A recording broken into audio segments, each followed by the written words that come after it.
out of apartment 5B.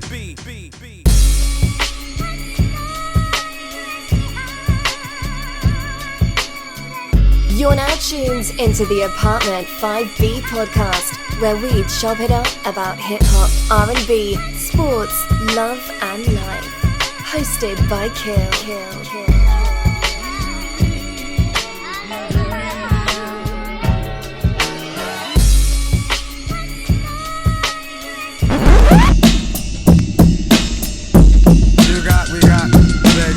It's gonna be a lot of slow singing and flower bringing if my burglar alarm starts ringing.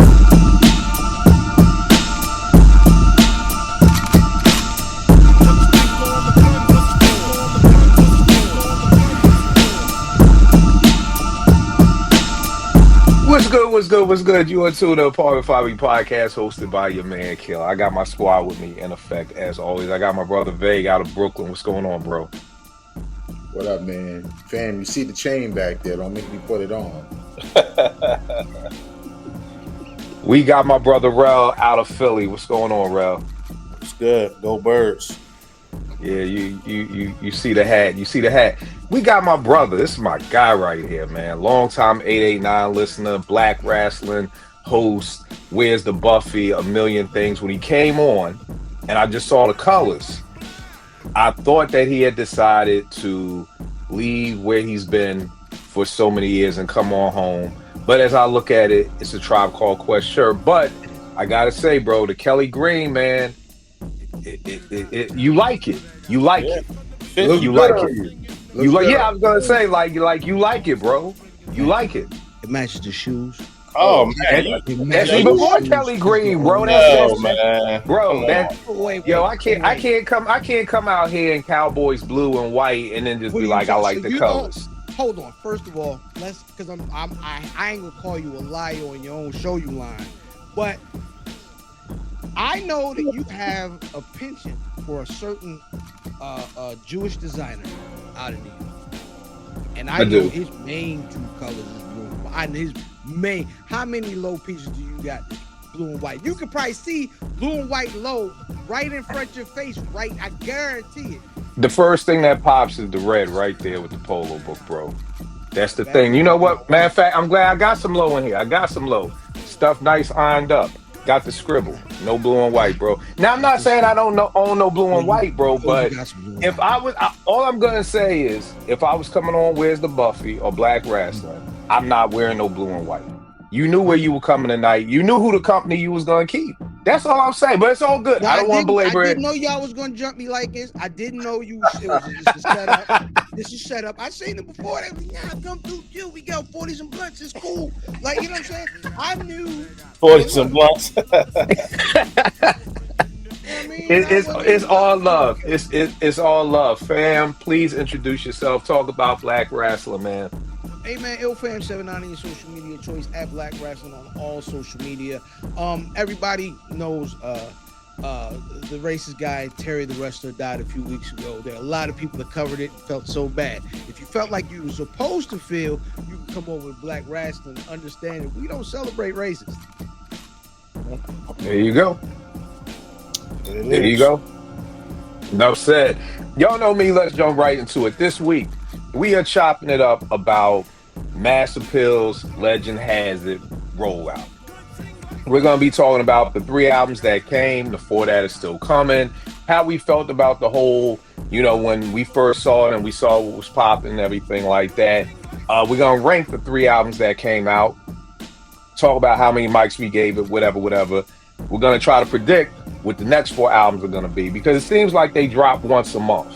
You know what I mean? Like Rick's dropped in June, Ray in July, Ghost in August. So maybe who's coming September, October, November, like that. And then we're going to talk about who are some legends who we would want to come back out. Because here's the thing, y'all. And y'all know me. I'm going to say how I feel. All legends don't need to still be making music. Shout out my brother JR. He said it best. Some people just need to tour. I don't need another guy album. I'll take a guy tour though. You know what I mean? There's a couple of people who I don't need an album from. I would love to see them in concert. I don't need an Eric B. and Rakim reunion album. I'd love to see him I don't even know if I need to see him in concert, to keep it a buck with you. But We're gonna talk about legends who we would want to hear from. I'm gonna set it off. Yo, I'm not gonna hold y'all.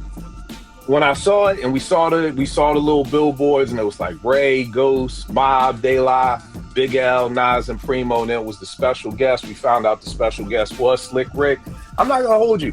I wasn't hype at all. I think namely because three of these people are dead. So it's kind of hype to get about. It's hard to get hype for people who are not here anymore. So Big L has been dead for what, over 20 years. P has been dead for at least what, 5.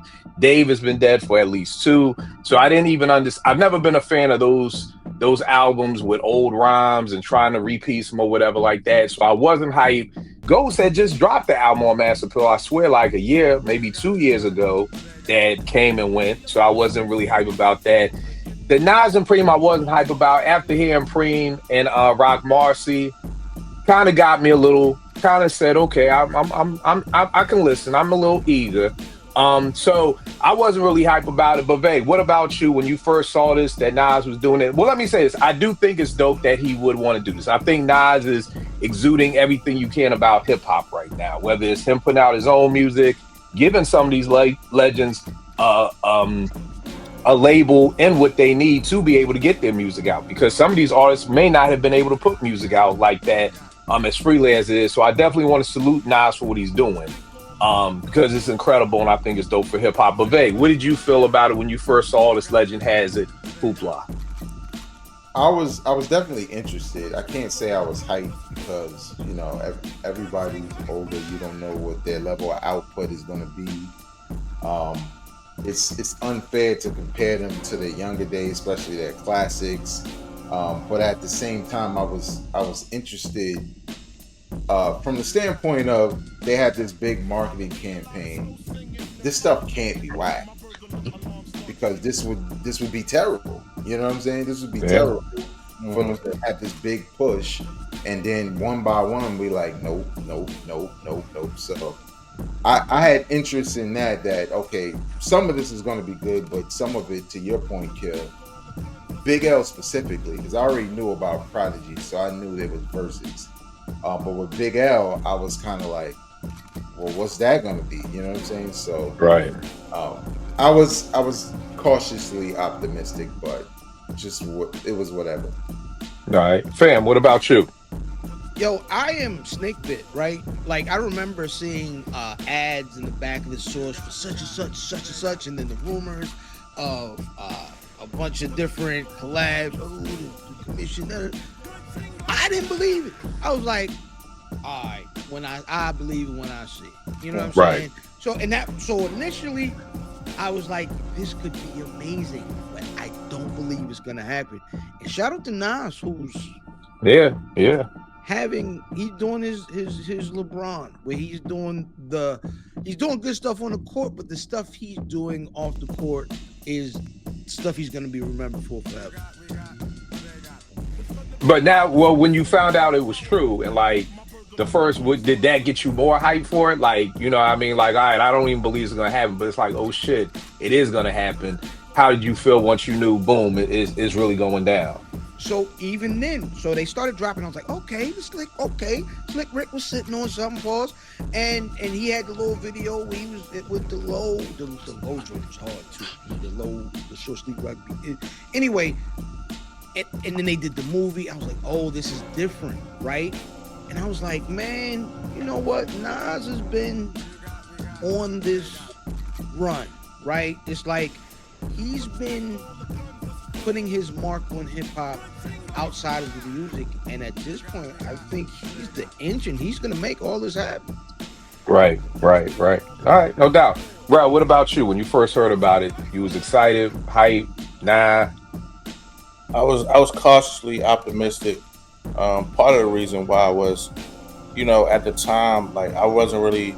I'm like, listen, how worse could it be than what we getting from current artists at the time? You know what I'm saying? I wasn't really enthused with mainstream. Now underground stuff, that's different. Like, you know what I'm saying? Like that's different. But as far as like mainstream, like I'm like, man, maybe they can inject something that's missing from what we getting right now. So I was like cautiously optimistic, but because I want to be realistic as well. knowing that Right. things change, and you know, some people may not have it anymore. And then with so many of them being posthumous albums, like how the verse, you know what I'm saying, stuff like that. But Right. I'm hopeful that it will be good, you know what I'm saying? But I had to be realistic as well. Right. No doubt, no doubt. We got my man Tone from Into the Dome in the building. What's going on, fam? Fellas, how y'all doing, man? I'm really good. Good, what's And up? everything dope, man. We Tone, just I jumping needed to into it. back up. I needed to back up. They had me in Tone. here with all these Eagles fans. Yo, needed some Tone, can I backup, let me Tone. ask you a question, Tone? What colors he got on? What color's your man rocking right now? That Kelly Green, right? Yeah. Yeah, see? That's a You heard that. You heard that year. That year wasn't like it was like a word more. Well, I tell you than what, a though, year. I see that Q2 fight from Ali. I love it, brother. I love it. Oh, nah, don't try to switch it up, bro, man. Don't try to switch it up with this dude. Yes, sir. Oh gosh. Here we go. Read that. So, what's good, bro? We talking about when word first got to air about the whole, Nas, this rollout with Slick Rick and, Ghostface Ray. How what was your take on it? Was you excited for it? Fam was saying like, I don't even believe it's gonna happen. I was like, it's too many dead rappers for me to get excited for. How did you feel about it? Man, at first, it's like, I thought it was a rumor. You know what I'm saying? Like, when you first hearing about something like this, because this could be, it's for us old heads, it's a beautiful thing, right? But I was like, I don't believe it. I need to see some more proof that this is going to be this real rollout with all these different kind of like 90s artists and even 80s artists when we're talking about Slick Rick. So when you start seeing the rollout and you start seeing, some of the little, examples of like it's coming, I was like, wow, it's real. You know what I'm saying? Like, and then when Slick Rick joint happened, I was like, okay, so it's really about to go down, man. So yeah, I didn't believe it at first, man, but when it really started coming to fruition, I was like, it's beautiful for us who like really like some vintage sounds, and also looking at someone or different MCs in their 50s, and Slick Rick, I think close to 60 years old. I'm like, it's beautiful because a lot of times it's ageism in hip hop. You don't see this in like jazz and rock and R&B, and we celebrate Stevie Wonder. We celebrate, the Rolling Stones and all that. It's like, okay, well, Slick Rick coming, and then Ghost and Ray and Mobb and everybody sound invigorated and excited to keep releasing music, man. So it's great for what it's worth. Right. So would you say you were hyped for it? Were you like, I was hyped for it once I saw it was real. Like I said, when I first started hearing the rumblings, I'm like, maybe there's somebody trying to go viral, just some clickbait. I don't believe this shit, man. You know what I'm saying? Like, but when I really started seeing it was real, I got excited. Like, all right, you hear about De La Soul, Mobb coming, Slick, did Ray and Ghost, some real big Ray and Ghost fans. As a matter of fact, with me and Vague, our first episode, man, of that time in hip hop was about Only Built for Cuban Links. You know what I'm saying? So you can't say anything bad about Ray and Ghost to me. You know what I'm saying? I love them. So I was excited, bro. Now let me ask you this, because I love what you just talked about, and we talk about this a lot in hip hop. And what I really want to do is I need to talk to some white folk, because black folk, we always say they don't do this in rock and roll. And I know what you're saying, but I'm always wondering, if the Rolling Stones dropped a new album, is it good? You know what I mean? Like, we always, as black folk, we say that, but we don't, I don't know. Maybe y'all rock with the Rolling Stones. Maybe y'all keep up with, if Bruce Springsteen dropped a new album, but I feel like we see them drop a new album and we just assume that the album is good. I do know what you're saying, because there is ageism. So I'm not debating that, but I'm just wondering, when they do drop new music, because I feel you with the Slick Rick, and we're going to get into the Slick Rick, but I feel like Slick Rick dropped a new album, and that, I guess the premise of that is dope. I don't personally think it was a dope album, though. You know what I mean? Versus the Clips, where it's like, yo, what is Mouse 51 and Pusha like 49, and these dudes easily got the album of the year for me. And to me, my opinion, the dopest Clips album ever. So to me, it's like a difference. It's like, and this is gonna sound bad, but I'm one of the few people who feels like this. I'd rather you not make an album if it's not gonna be dope. I don't care what age you are. You can be 14, you can be 65. I just want dope music. You know what I mean? Now, other people may feel like I heard Stetson just dropped the album a couple of years ago, and people are like, "Yo, that shit is dope." But I'm like, "Is it dope?" I don't know because I didn't hear it. But I'm just saying, Stetson ain't had dope albums since I was in the 8th grade. I'm 50. I did like that album. 51. Okay. But I'm sorry, Vague. I know you got your hand up, Vague. So I'm gonna come to you. But what were you about to say, Tone? So I'm gonna say this real quick because you know I'm a cyclist. So for example, some nights when we finish some of our rides, we might go to a brewery and have a beer, right?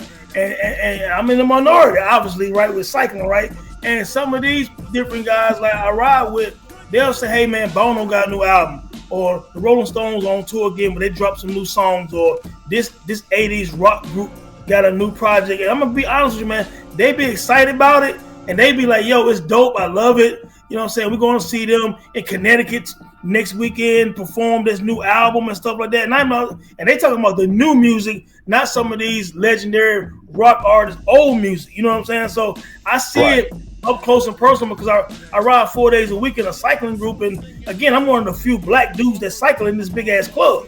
You know what I'm saying? So they really hold it.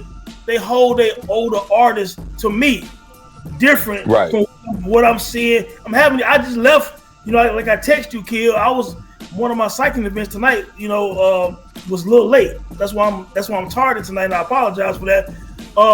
And we was talking about music when we was like loading the bikes up in the car, and they was talking about like current music from old acts, and their excitement is different, man. Right. That's dope. I got something for that. Vague, what were you gonna say? I was gonna say, yeah, you could look at that. I mean, it's absolutely true because just look at when they drop a new album, they still doing stadiums and it's packed.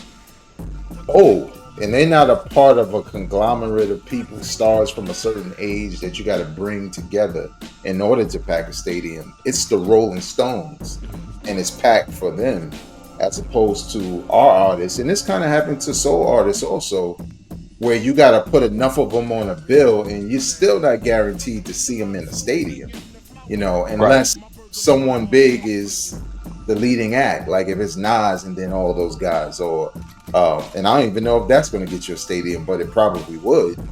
But that's the difference. Like they sell out concerts as if they were still young, whereas with us, even if they sell out a venue, it's not even us. Like graduate to HUR. Right. They go from that pop record, you know what I mean, to now you're gonna be the grown and sexy hip hop. So now the kids on the regular R&B hip hop station can't listen to you no more. Now you have graduated to like before Smokey sing Quiet Storm. Like we don't put everything together. We definitely separate it. And when you graduate, the venues get a little smaller. Yeah, I'll say this too. I think we're kind of talking about three different things. Because I think one, when we talk about, because a lot of times when we have these conversations, and I love this, we always go to the Rolling Stones, which is one of the biggest groups ever, like ever.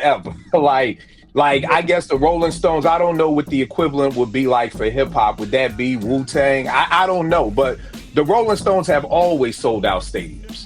You know what I mean? So I don't know what the Slick Rick to white folk would be, but it ain't the Rolling Stones. I don't know what Ghost and Ray to white folk would be, but it ain't Bruce Springsteen. I don't know what. That's a good point, kid. Like we all. Well, that's what's typically used, but I can name a lot of white acts. It's right. But I think it is. But what I'm saying is, if you were doing stadiums, Bon Jovi was doing stadiums when I was in 7th grade and Slippery When Wet came out. They're still doing stadiums now. Ghost and Ray never did stadiums when Only Built for Cuban Links were out. You see what I'm saying? Like are they doing what they did before? Right. Like I think they are. I think they are. I think like Ray is. I think on a Only Built. I know he'll be in Silver Spring in December, and I think it's like an Only Built for Cuban Links 30-year anniversary show or something. It is with the Infamous also. Him and Mobb Deep. Yeah. Okay. So I mean, I think that's like the SOB. So you would have to tell me, Vague, was Wu-Tang doing SOBs? Because I don't think Wu was doing the Garden. I don't know. The Wu were doing big venues, but I think the difference is if we go down the line of, I guess, like their legends, when we hit like Rakim has a status that's equivalent to a lot of the people you name. He's never been a big seller, but he's the god. He's the one who did this. Why isn't he able to pack a crowd by himself? Well, I mean, I think he is, but the thing is you keep in mind when these stadiums like this joint was happening, it was Run DMC and the Beastie Boys in '86. You know what I'm saying? So Rakim doing the Fresh Festival, Rakim never headlined that. That would be Public Enemy, and then it would be Rakim, Kid and Play. So all the hip hop we saw at the Spectrum or at Madison Square Garden was 9 times out of 10, it took a conglomerate of people to do that. Now maybe the Up in Smoke. Now I stopped really going to the big shows. Right. But that's why I'm just saying, like, and I'm glad you know, and I don't want to belabor this show. This may be a whole nother show, but I would love to know more of the groups that are actually equal to the groups that we're talking about. Run DMC would be like Rolling Stones. Right, because running them could do concerts, but the problem is that, but here's the thing, what I was saying. One, I was talking about the fans. Now, I agree with you wholeheartedly. We don't support them. Like you said, even when I do go to this Raekwon show, I'm sure, I'm sure there will be more white folk than black folk. You know what I'm saying? Or the crowd will be mixed or whatever like that. So I do agree with you that it seems like our support wanes away. Like I always say, when people our age, they were like, damn, Kill, you still listen to hip hop? And I'm like, damn, nigga, you don't? Like, well, what the fuck did you start listening to? Or like, what made you change? So I felt like hip hop. So that's where I see it as a bigger difference is their fans never stop. Like, I don't see, and I could be wrong, a white wife could be looking at her white husband like, nigga, why are you still listening to the Rolling Stones? I don't know if that happens. I can see a black wife talking to a black husband like, can you turn that goddamn NWA down? Like, so, again, it's like, and I'm not getting into no white woman, black woman stuff. That is not what I'm saying. But what I'm just saying is that, I'm not going down that lane, not tonight. So, but that's what I mean by, like, I definitely feel like the fan support does wane off. Like, you know what I mean? Like, some of my people, so I know love Ghost and Ray. I'm hitting them like, yo, what y'all think? They like, oh, I didn't even listen to it. And I'm like, the fuck? These are your dudes. Who's like, these are the people you always talking about when I'm talking about Conway and Benny and Stone Guy. You like, man, I'm waiting for Ray and Ghost. Well, nigga, they here. And you ain't even listened to it. You know what I mean? So I definitely feel like that with the support. But let's get into this. We've got the 3 that came out. We've had Slick Rick, we've had Ghost, we've had Ray. We're going to rake them in the order from, I don't want to say worst to best, but 3, 2, and 1. 1 being the best. So for number 3, I got Victory by Slick Rick. This dropped on June 13th, 2025. I'm looking at it. It had 11 songs. There was some skits. I like 5 out of 11 songs. I think my favorite song was the joint Stress. I really fucked with that one. Landlord was like a dope concept. I like Spirit to the City or Spirit to Cry. So You're Having My Baby. And then I like the ending joint, Another Great Adventure. But that's coming in at number 3 to me. I'm giving it 3 mics. I'm not gonna hold y'all. It's hard to say I was disappointed because I literally had no expectations for this at all. You know what I mean? And to me, it kind of sounded like Idris was DJing at a club and saw Slick in the crowd and said, nigga, come on up on stage and just take this mic and just, I'm gonna hit record and play. And you gonna just rhyme over some shit. You know what I mean? Because, I mean, come on, y'all. Well, for me, the beats weren't there. The beats were not what I wanted. When it was like, and I don't know if Idris Elba produced the beats or he executive produced it, but it just wasn't for me. Now, I will tell you this. The short film, though, was dope. That made me like it even more than what I liked it originally, kind of just seeing London and seeing everything. So that the visuals definitely helped with that. But here's a question I wanted to ask with that.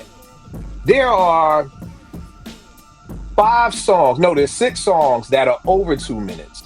And there are it's 5 songs that's over 2 minutes and 6 songs that are under 2 minutes. And I'm like, yo, because y'all know I hate skits. So I'll look at the time and be like, oh, that's a skit. Let me just skip over that. Okay, 1 minute and 20 minutes, that's a skit. Some of them shits was songs. Yep. So the thing is it had me thinking, well, what's an EP then? Because I know we'll be like, oh, an EP is like 6 songs or less. But nigga, if 6 of your songs is 1 minute and 40 seconds, nigga, is that an EP? So what do y'all think? Like, is this almost, 5 songs are over 2 minutes, and I don't think anything is like over 3 minutes. I don't think so. And then 6 songs is under 2 minutes, nigga. You barely giving us 20 bars. Like, so does that matter to y'all? The amount of time? Because I know Daytona has what, 7 songs, and they're lengthy songs. They're your average song, and that's an EP. So does the time matter? Because I almost feel like Daytona is longer than the Slick Rick joint. So if Daytona is an EP, then it's got to be EP, right or wrong? How do y'all feel about that? Vague. Do you feel like the time matters, and him having 6 songs under 2 minutes is it still an album? I think it's supposed to be an album. I always look at an EP as the amount of songs.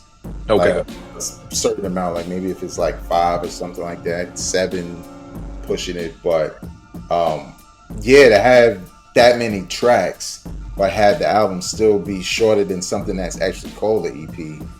I think that EP shit is, the definition is getting thrown all across the board. Every time somebody dropping something, I'm looking like she said album, but it's 7 songs here. Like what?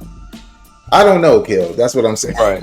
Right. And when I looked at it, I was like, I felt like, and then I'm wondering, like, did Rick really want to do this? Or was this like Nas nudging him, like, come on, OG, like, come on, like, you gotta do something. You gotta spit something for us. Because I'm like, these songs quick as shit. Like, the last song on it, Another Great Adventure, I'm actually into that joint. That shit a minute and 33 seconds. And it just ended abruptly to me. Yeah, and I'm just like, yo, you got me on the first song. You lost me in between, but on the last song, you got me. And it's a minute and 33 seconds. Like, do you have any idea what the total runtime is? Hold on, I could tell you in a second. Usually, what I'm just looking at it. It's saying an LP full length is 8 to 12 joints. EP is 3 to 6 with a runtime under 30 minutes. So if it's more than 30, it's 27 minutes. Oh, there's probably EP. It's EP LP. It's 27 minutes. In this era of music, though, to be honest, it's almost just content and playlists, right? Because now it's like, all right, what's a mixtape? What's an album? What's a playlist? Like, so I mean, it's so muddy at this point of what music is in 2025. I'd say if his mama called him Clay, I'm gonna call him Clay. If Slick Rick says the album, I'm okay with it. Yeah, I said the same thing. I feel like if it's 11 songs, I'm gonna say 11 songs is an album. It's a short album, but I'm gonna consider it an album because if we look at like a lot of albums in the 80s, we think about Run DMC albums, LL albums, a bunch of the albums in the 80s was 10 songs. You know what I'm saying? And even we call some of them shits was 8. Some of them was 7 or 8. Some of them 7 or 8. It was 8 songs. And people keep talking about Illmatic. Illmatic is 9 songs. It ain't 10 songs. People keep saying it's not 10 songs. The Genesis is a skit, basically. It's an intro. It's not a song. You know what I'm saying? So, you know what? Let me correct myself. I was wrong. Daytona is 21 minutes. So if Slick is 27, then but so Daytona has the 7 songs. It has Slick at 17 songs, but 6 of them shits are skits. Yeah, that's skits. Yeah. It's only 11 songs. Rel, what were you gonna say, bro? Part of me felt like it was intentional to have it that short, based on how long it's been since we heard from Slick Rick. I felt like I felt like that was the idea, probably, to just kind of ease them in, not go too crazy. Pause, and that's what I felt. You know what I'm saying? Because I noticed it was an extremely short album, man. And I agree with you. When I started getting into certain songs, they were over. You know what I'm saying? Because I really like the Landlord joint, and I'm like, it was a decent length song, but no song is really like 3 minutes or something like that. You know what I'm saying? So, right. I think part of me thinks it was done on purpose. You know what I'm saying? Okay. All right. They put him on a pitch count. Mm-hmm. Yep. What's your number 3 album, Vague? Slick Rick. I reviewed the album for my podcast. I did not like it. Part of it was expectations, right? But not high expectations or expecting him to do exactly the things I like. It was just that there were some things that I just didn't anticipate and then really didn't like him. Like you said, when you watch the film, then you kind of understand the motivation behind it. Right. The film should have dropped before the album, to be honest. That would have built even more hype because of how dope it is. You know what I'm saying? Right. So then it wouldn't have mattered. It would have been like, oh, Slick Rick, and I said this in my review, like, it's about his London roots and stuff like that. But when I'm in the gym listening cold, haven't seen nothing, and house music comes on, and Slick Rick didn't do a house record really like that in the 80s when they were doing house records on hip hop albums. I was like, what is this? Yeah. And then the landlord kind of drove the stake in my heart because I'm like, well, that's what I wanted to hear. Like that shit. Yeah. You know what I'm saying? That was the one. Yeah, as soon as I heard it, like a smile came across my face. Yeah. So I don't think it's bad. I just felt like for me as a big Slick Rick fan, it's definitely not his worst. I was a little disappointed, but at the end of the day, I mean, I feel like you, Kill. When I looked at those songs and the bars, I was like, this sounded like Nas was trying to get Slick Rick back on the treadmill. Like, yo, man, you a legend, man. I got this deal for you. Let's just do something. And I think that part of it is dope. And I'm glad he did it, but it wasn't just wasn't that interesting to me. So Right. Rel, what about you? What's your number 3 album? Slick Rick. All right. Oh, my fault. Veg, real quick. How many mics you gave it? do you really want to know? Oh no! Yeah, hell yeah. I am not the internet. 2.5. 2.5. Damn. I was at 2.5 until the movie, and I was like, the movie made me kind of like some things a little bit more. It bumped it up to a 3, but that's on the most beautifulest day God makes. That it's a 3. And you know what makes me give it that is there are songs I like, obviously, because I have no qualms about giving something a 0. I'm not one of them niggas. But the songs I like are so short, right? That the experience just it's like, well, I'm being fair in my review of a legend, and it takes nothing away from what he's done. He's one of the greatest of all time. He's the father of storytelling. Like, let's just all of that's still there, but I just was like, this album's okay. Right. I'm sorry, bro. What was you got on Slick Rick number 3? Yeah, I thought it was okay. Again, the short film though, like I think if I would have saw that, like if it was like maybe released at the same time or saw that first, like it would have made it better from when I first heard it.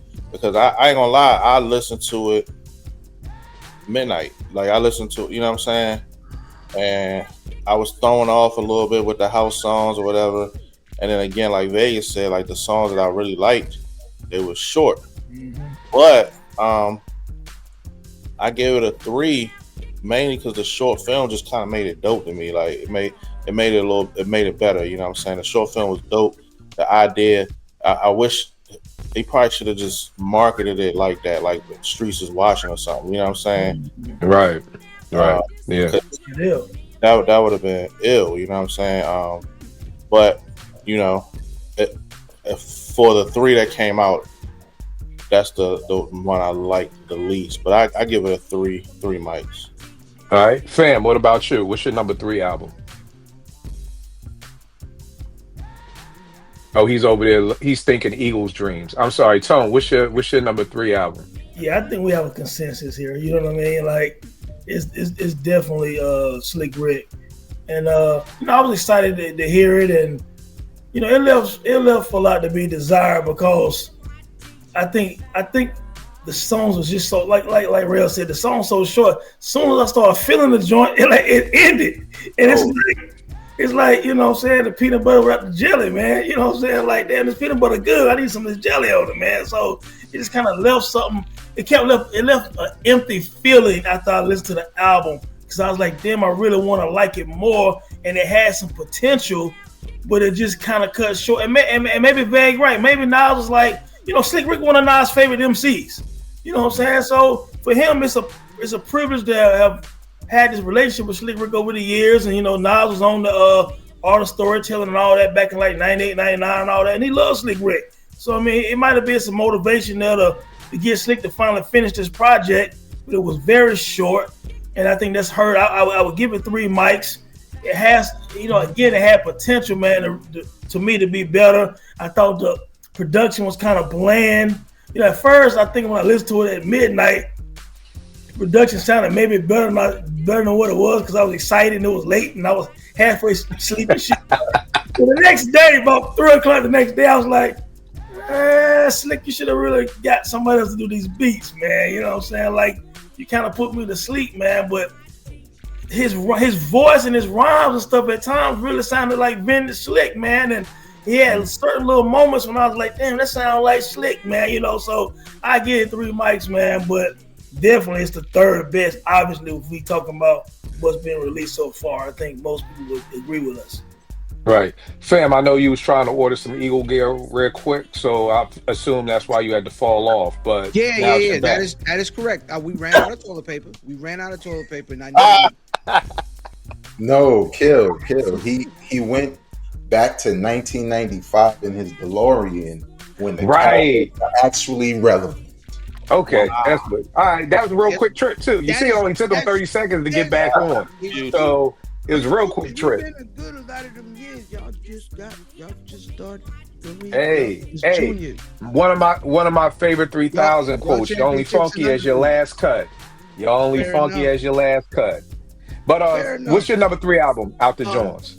Clearly Slick Rashad, MC Ricky D. It was now I'm full disclosure. I listened for the first time today, so I didn't have that. I waited till now. Hold tight. So, hold tight. Tell me this, fam, because you didn't think it was gonna happen.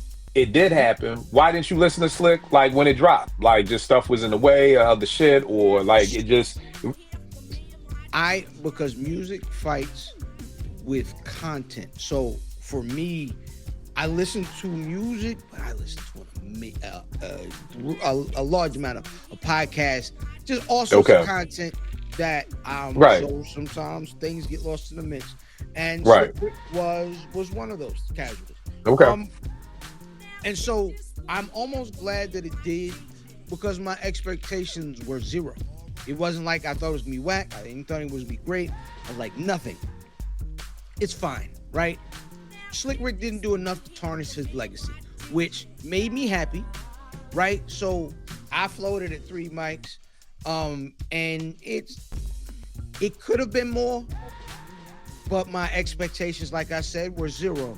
So I could see him doing something else with a little more. Like I said, I think he was getting his pitch. He was on a low pitch count. He was like, all right, do this a little bit and we'll get you back. You know what I mean? If you feel like doing something again, because I can see like with the movie and with him kind of getting in front of cameras again and everything, I could see that motivating something in him to maybe do more. But now that he's comfortable again, because you was probably on the couch. Right. All right.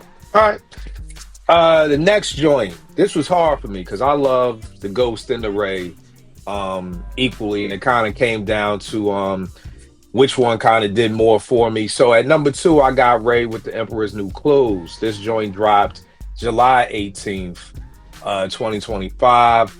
And to be honest, I don't think there's a song here I don't like.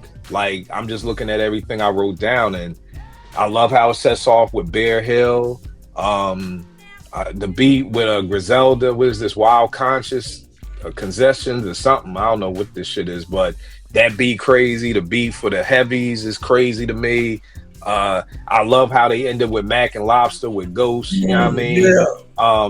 I really like this new Ray album, and I mean, I didn't really have super high expectations, but I'm like, yo, this just sounds dope. Like, I'm not mad at it, like, at all, you know.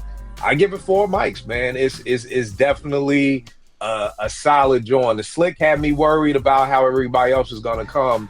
And I also like how Nas, you know, is on this joint too, you know what I mean? And then, you know, with this joint, you had the whole hoopla about the track that didn't come out, and was he talking about Jim Jones? So then you had all that hoopla with it too.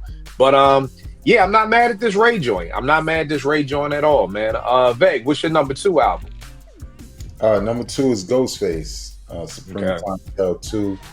I feel like you. I like both albums, and I feel like with the Ghost joint, what I liked about it was he tried to recapture some of that feeling from the original Supreme Clientele, especially with the skits.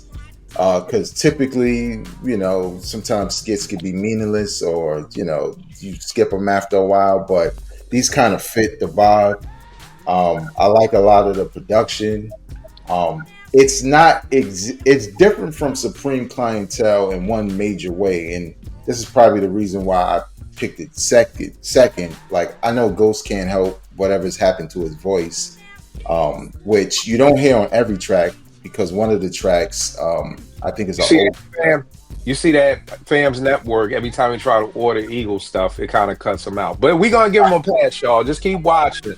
We want to make sure he right for game next week. So, getting stuff right for the Kansas City game this Sunday. So we going to excuse him. But he'll be back as soon as the order goes through. It gets in the car and do all that stuff. My fault, babe. Keep going.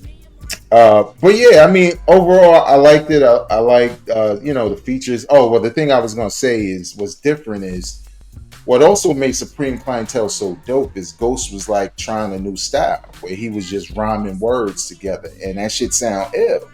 You don't get that on this album.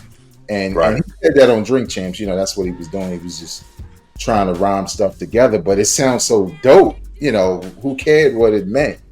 But here on Supreme Clientele 2, and this is just a pet peeve. This ain't no knock on Ghost like that, because he was an older man when they dropped with Woo. But man, he be having the dated references, and I'll be like, yo, I wonder if kids know what he talking about, because when's the last time you seen Calgon on the shelf? And I feel like every album, every song, he like, get the Calgon. It's like, where you getting that from, man?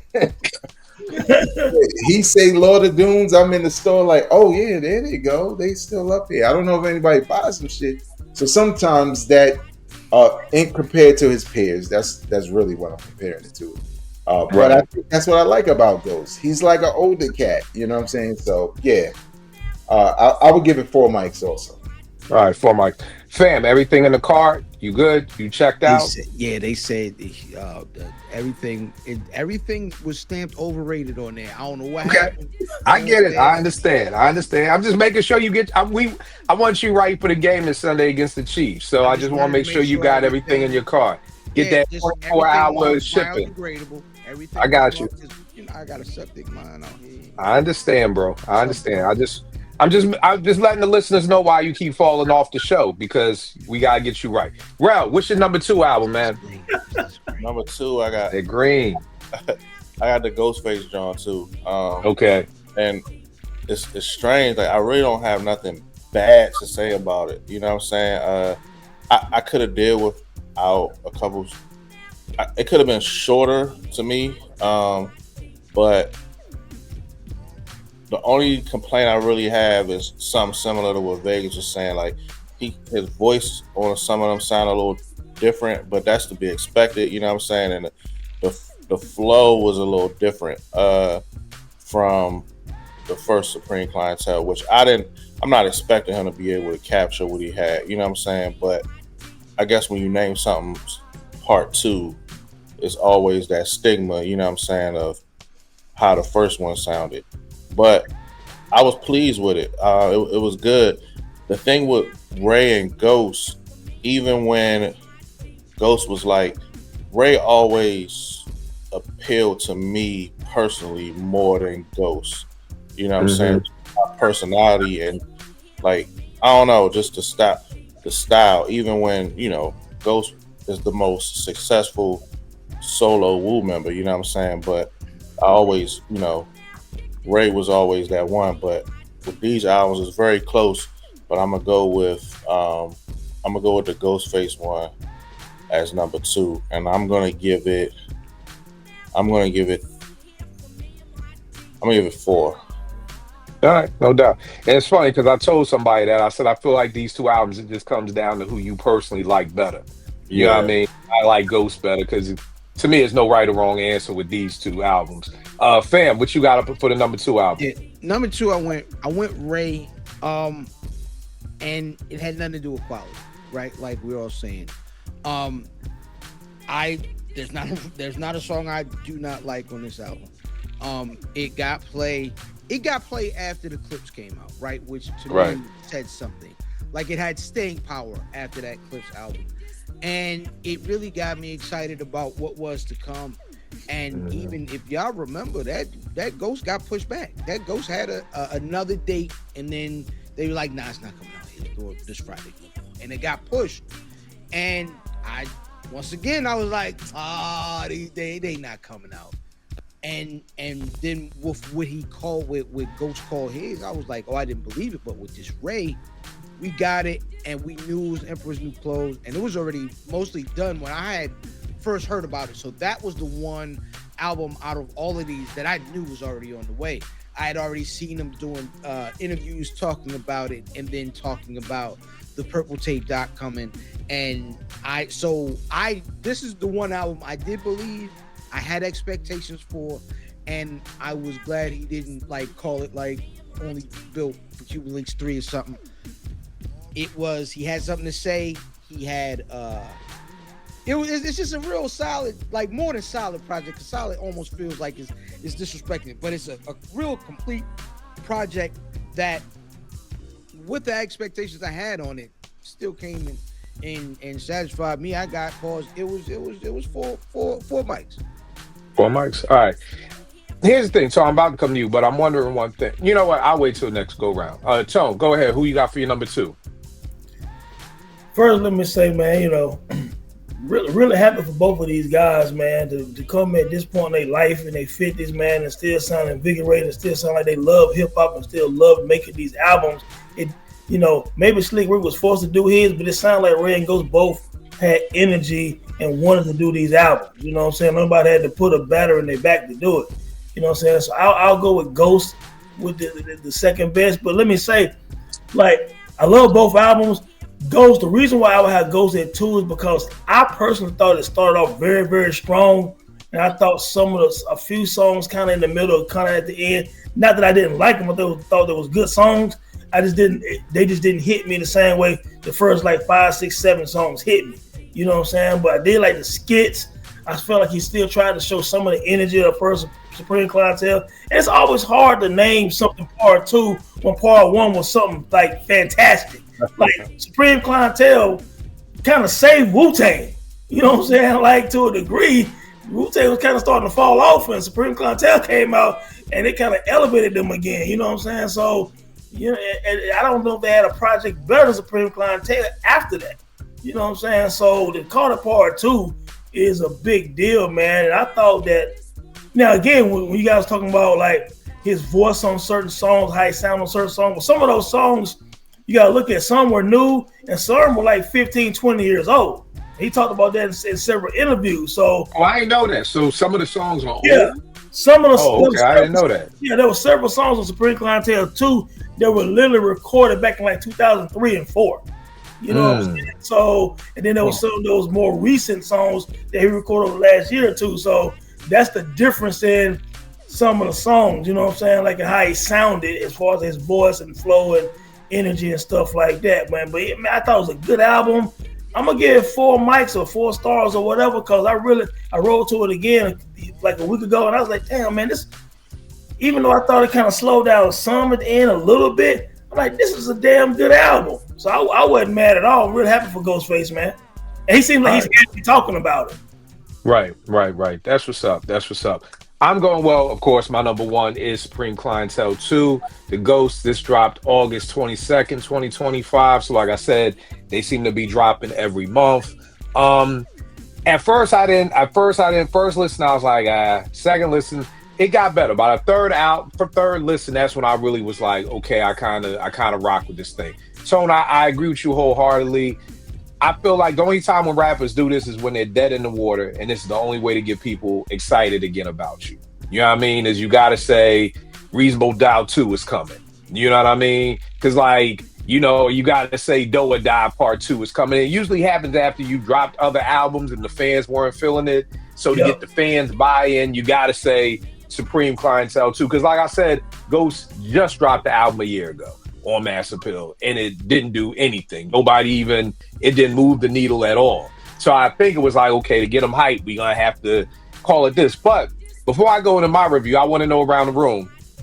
I just found this out the other day. Call me crazy. I didn't know that to be a junior, you have to have the whole entire name. Like, you can't just have John Johnson. It has to be John Malik. Like, it has to be the full name. I thought if you was John Johnson and John Johnson Jr., but you're not a junior if you don't have the same middle name. So with this being a Supreme Clientele Part 2, what is it that we expect? Like, let's say that Ray did say only built for Cuban links Part 2, and he did.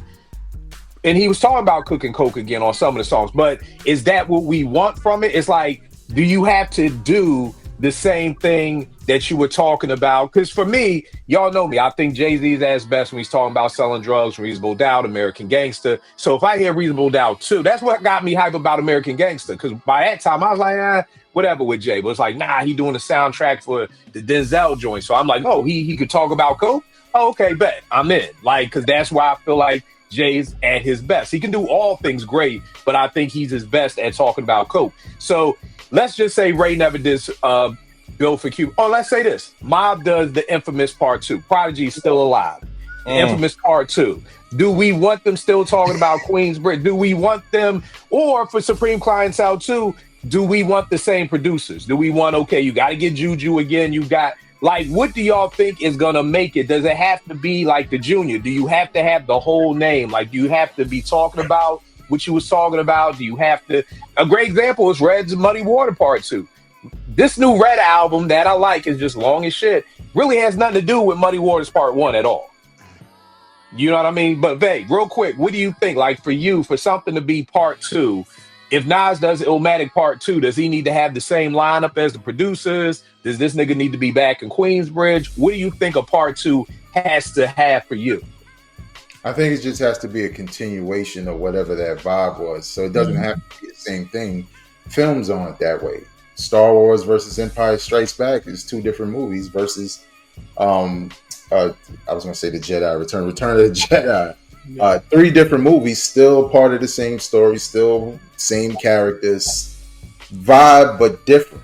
So I think it just has to capture some part of not just lyrics, but the essence of it, right? The beats, the skits, Knuckles at the end. Like, that means it's a sequel, you know, but it doesn't have to, because who wants to hear the exact same thing? Only these dusty ass book bag niggas on the internet want the same shit from like 30 years ago. Fam, don't be shocked. I've been like this in Strictly Hip Hop, nigga. I don't give a fuck about them niggas.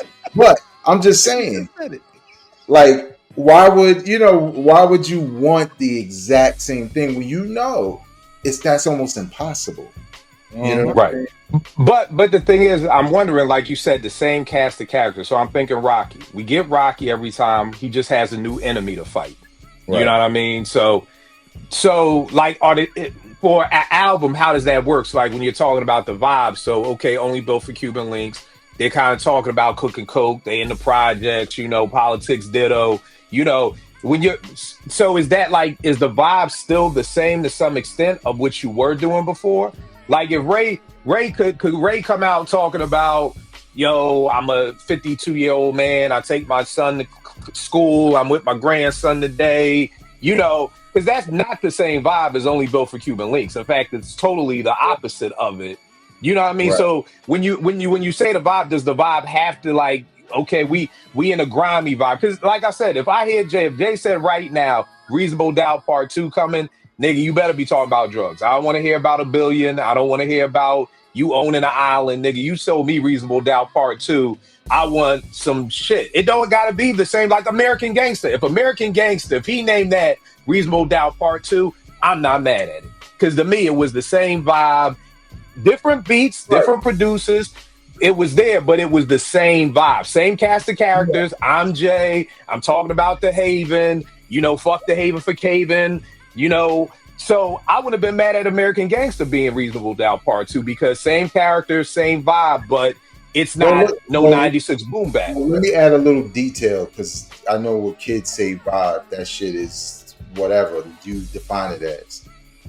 I think it's not just lyrics. I'm sorry, Vague. Fam, come on, man. What do we put this shit in the Man, car you- and buy it, He man? upstairs playing. He upstairs playing 2K. He got the $100 edition. I don't know what happened. He's upstairs going crazy. I just blame it on your son. Just buy the shit, fam. Just hit the fucking Face ID on your phone. I'm sorry, you got Samsung.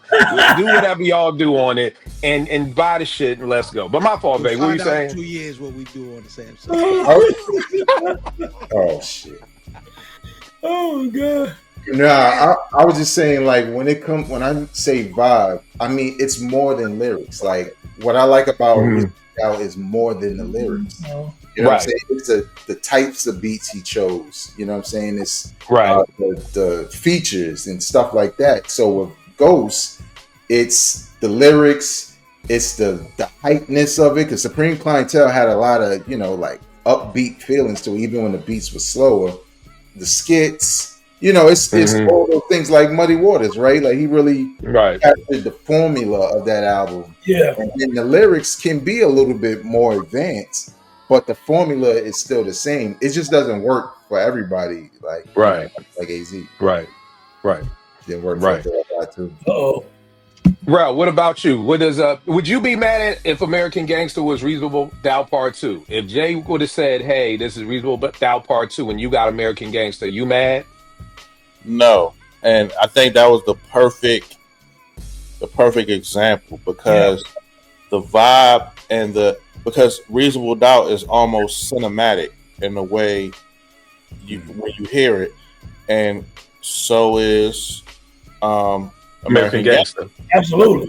That is like the perfect, and that's that. If I had to explain it, that was the perfect example of just an updated, modernized version of the previous release. You know what I'm saying? Like that's the same, not the same, because the producers aren't the same, but the feel of it. Yeah.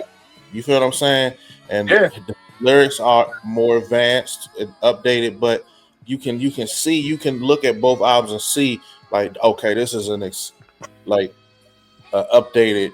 This is a newer type version of this. You know what I'm saying? It's not something that just totally don't fit. It's just a name. You feel what I'm saying? Right. So I believe totally. that's the perfect. That was a perfect example of what you look for if you make a sequel. You know what I'm saying? Right. Fam, what about you? What does a part 2 of something need to have? So as a junior myself, I understand that, like, you want the next thing to at least match the first thing, right? So you have to be able. Remember the little tracing paper when we was learning how to draw letters or whatever, and they had the little dash lines.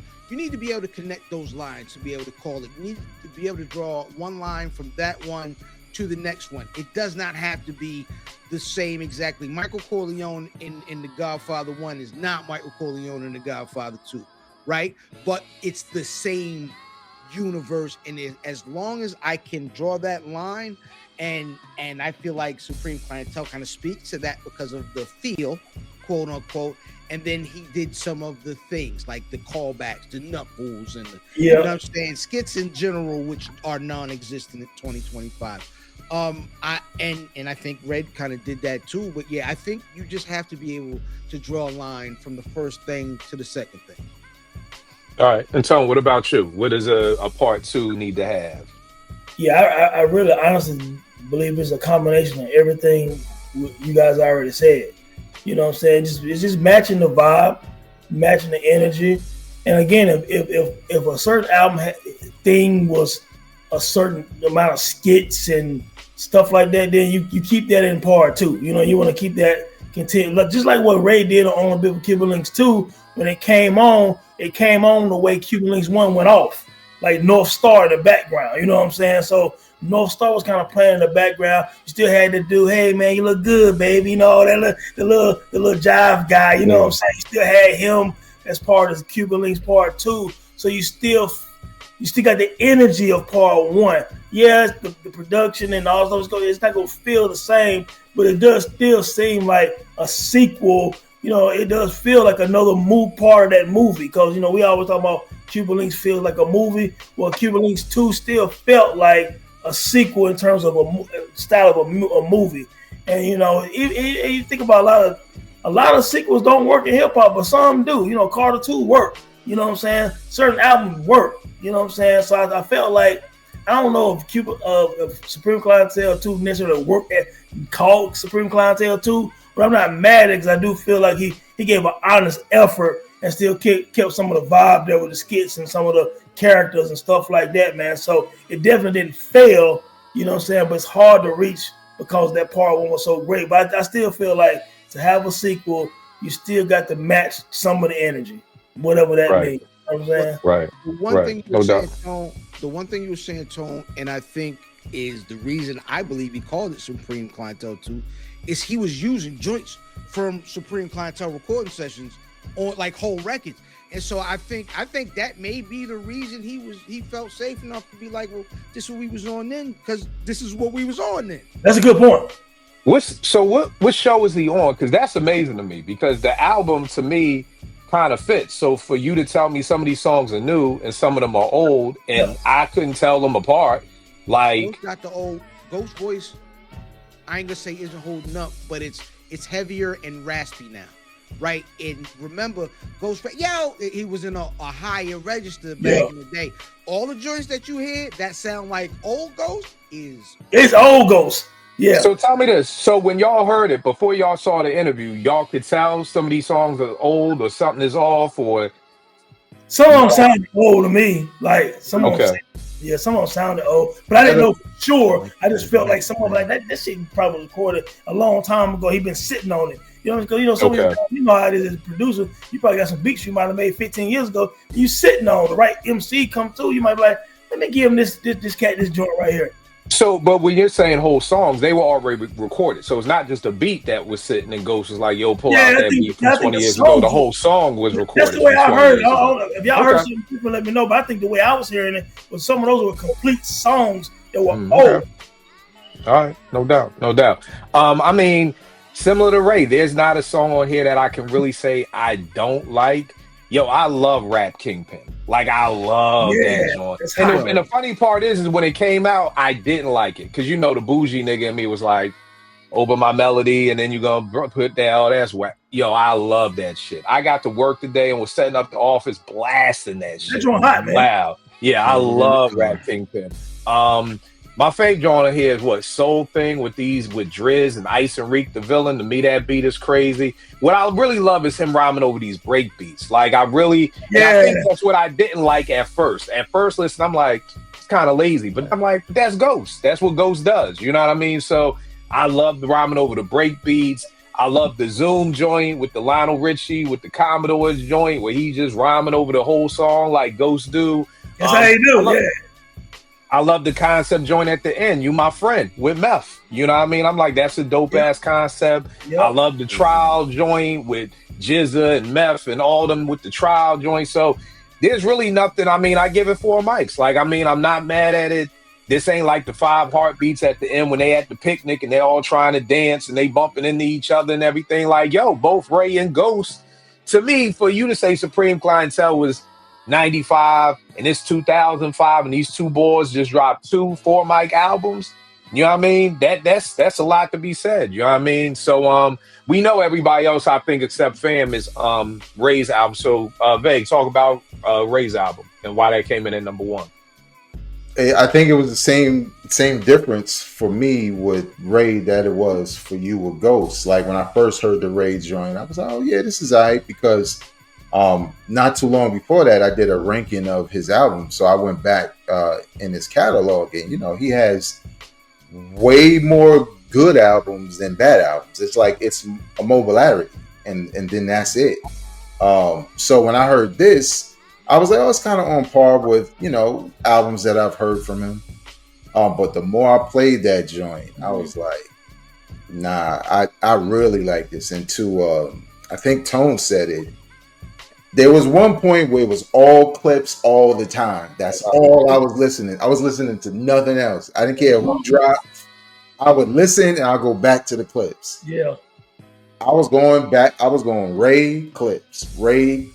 And I just I like the idea of him being this seasoned, because that's kind of the theme of the album. Like he's this seasoned emperor kind of dude. You know what I'm saying? Like I done been a soldier, a warrior, all these different things, and now I'm here. And I love all the same joints everybody mentioned. I think he got busy next to Conway and all of them. I like cool features. I really like One Light. I really like that. Well, that's deep, man.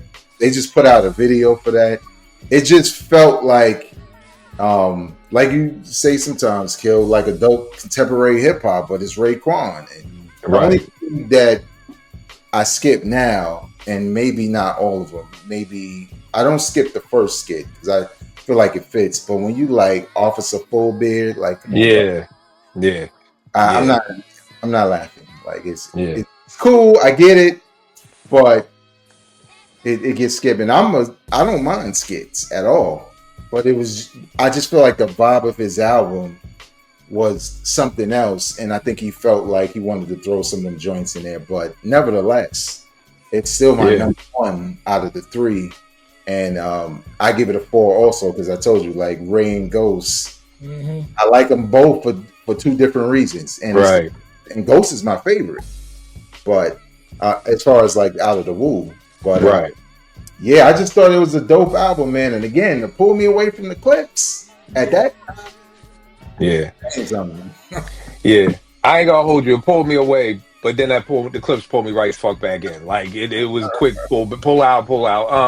And talking about skits, I forgot to talk about. I know I'm not, but the Paul skit on Ghost, like, cause y'all know I hate skits, but I love that skit because it was like, God damn, y'all little young niggas, I can't say shit. Like I went to the store, pause, like, God damn, what I do this time? So I love that. Was a dope ass skit. That was a chef's kiss to a skit. Rel, talk about why Ray comes in at your number one. Well, I want to say the same thing.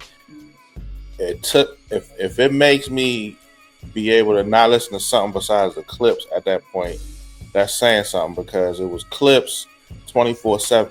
Like, for example, I mean, Kill, you know where I work at, right? I had a client, and his assistant, she was kind of working directly next to me for like 4 days with this event, and she's like, dude, if I hear Pusha T's voice one more time, I said, listen, have you heard it? She's like, I heard about it, but I've heard it now. She's like, I feel like I want to go, flip a key or something. You know what I'm saying? That's how I listen to the clips every day. But when this came out, and it was dope. It was able to get me away from listening to the clips. Now I eventually went back, of course, but like, I think what put this over the top for me over Ghosts is I like the beats way better on this one, to me. And it was some beats that I was like, damn, who did this? You know what I'm saying? And I like the joint with Griselda, the joint with Nas. And at my job at the comedy show, the DJ played the One Life joint. He played it, and I already liked it, but hearing it at that capacity, I was like, yeah, this is it. You know what I'm saying? So I was thoroughly impressed. And Ray is my favorite from Wu-Tang. You know what I'm saying? So it was good for that. And they're so close. I also gave it a 4, but I liked it a little bit more than Supreme Clientele too. All right, fam. Ghost coming in at number one for you. Why? Because of feel. It felt like then. It was skits on it. The same stuff I was talking about. It was like the biggest thing, pause, for me was that I could draw that line, and I wasn't mad it was called Supreme Clientele 2.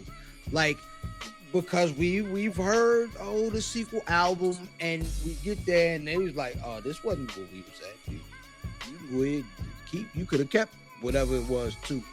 But this was, you know what I'm saying? It was Supreme Clientele 2. And I love the skits. I love the feel of the records. And so the first single, Rap Kingpin, was a new record. That second single with Peter Rosenberg at the top, that was where, when they talked about, that was where I heard, I think it was on 1Up, where he talked about that was a Supreme Clientele Sessions record, and you could tell it was the voice was back. You know what I'm saying? Because I remember that album from last year with the reggae record on it, and it's a Ghost is a yo, I seen ho, call an ambulance. More than Jamie got shot, nigga. Like, you know what I'm saying? It's a different Ghost. And it hurt my feeling a little bit because I'm like, ooh, is he gone? Because Ghost has been the bedrock of the Wu-Tang when it comes to albums. He's been that it's 3.5 mics are better album wise with Ghost, and it's more consistent than everybody, and it's more than everybody. So when that voice started changing, it scared me, but I'm glad we got what we got. And like I said, man, it just felt I'm still listening to the Ghost, like, you know what I'm saying? And Yeah. I haven't gone back to the clip. All right. How many mics you giving it? Oh no, it's still 4. It's still 4. 4. All right, no doubt. And Tone, why is Ray number 1 for you? Yeah, you know what? I remember the day it came out. I had a commute that morning. I rode to it all, for like an hour and a half commute, and I was like, "Damn, this shit sounds really good." And what my thing was, every song to me sounded pretty good. Like, unlike the Ghost part, like, and like I said, don't get me wrong, I like the whole Ghost album. I just kind of felt like a few songs kind of at the end, liked them, didn't love them. That didn't happen to me with Ray album. You know what I'm saying? Like, to me, from track 1 all the way to that final track, I think with Meth or whatever, I was like, damn, that shit getting better and better. Every song was getting better and better. And like Ray was saying, I was like, who the hell did these beats? Because them joints sounded good in my whip. I can't speak for y'all. But I was like, God damn, these beats sound hot. You know what I'm saying? And Ray was rhyming in pocket. His voice still sound very similar to old Ray. You know what I'm saying? Like, he sounded good on the mic. You know what I'm saying? Like, it just really sounded really good, man. When I heard it, I was like, to y'all point, I was like, if anything gonna pull me from clips right now, it was that one. Of course, I was going back and forth with the clips, but that was one that was getting a lot of burn for several weeks, along with the clips and maybe the Alfredo joint when I finally got that joint part 2. But man, Ray just sounded good, man. That's a very dope album, man. I don't think it's a bad song on there personally. His songs I like better than others, but I think it was strong and solid all the way through. I give it 4 mics also only because I can't give it 4.5 right now. Maybe a couple of months from now, doing the knowledge again, see how it still feel, man. But you know what? Added to his discography, man, like, this ranks up there to me in Ray discography. It could be right after Only Built for Cuban Links 2. Part 1, of course, part 2, and maybe it's Emperor joint, man, because I like it better, of course, than Immolarity. I like some other Ray albums, but I feel like this one was concise. You know what I'm saying? Because even some of the other albums that I like, might have been a song or two here and there. I'm like, I could have left that one off, dog. You know what I'm saying? Like, nothing needed to be left off this new Raekwon album to me. And so far it's the best album for me out of this Mass Appeal thing, man. Interested to know that Mobb Deep is coming up next in a couple of weeks, man. So hell, man, it's just that's. Yeah. We're going to talk about what's up next. I was just sitting here thinking, I wonder if this plan got put together when Nas and Wu was on tour. You know what I mean? Because before the whole King Disease run, that's when Nas was going on tour with Wu-Tang. And I said, like, yo, when I heard Nas making it out, I said, yo, this may be it. Because, he's on tour with Wu-Tang. I don't know when's the last time Nas been around other MCs and just really on tour like that. And it gave us the, the the King Disease and Magic run. And now we're getting this Master Pill run. This is the stuff that I really feel, I hope they did. They need to document this. Like this is like, yo, let's have this idea. You got to have him talking like, yo, I would have loved to see Nas going to London and talk to Slick Rick. Like, come on, Rick, let's do this. Going to where Ghost is, like, yo, or calling Preem on the speaker, like, yo, nigga, it's time. Like, oh, word, it's time. Like I would have loved to just see all this stuff come together. That would have been an amazing documentary. Prayerfully, they did it.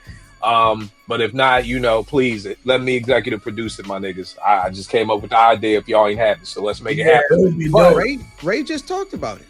Ray, Oh, he did. See. That's the difference. This is why I love y'all because y'all do the content. I don't do a lot of content. I am 100% music, 0% content. So Ray talked about they're doing a documentary. So no. I am. Oh. Ray talked about how he specifically got into the mix for this because it wasn't supposed to. Like I said, Emperor's New Clothes was already coming. You know what I'm saying? And he had another situation on the table. He never talked to Nas until he was. Oh yeah, he's the one on Fat Joe and Jadakiss podcast. Yeah, you're right. Yeah, he said. All right, this is what I need y'all to do. I need you to point me in the direction of good interviews to watch because the problem with half of these interviewers don't know shit. Yes, You know, Fat Joe included. That nigga don't be knowing shit either. Because that nigga said something like, didn't the Goody Mob come out before Outkast? I said, nigga, I'm turning this off. Yeah, I know. I saw like, that. I'm Joe. Bye. Forget it, Joe. I'm not going to a New York nigga for Southern rap history. So I mean, come on, goddamn, you ain't know. Have you heard Fat Joe talk? I saw the nigga the other day. Nah, we knew you were lying when you started talking. Like, come on. But no, this was, and I might have tweeted this out, but this was the best thing that Joe and Jada has done. Like, yeah, that was good. It was okay with Ray. All right, I'm gonna tap in tonight. It's Ray and Habit. It's great. Okay, dope. Very good. I'm tapping in that tonight. All right, so let's do this.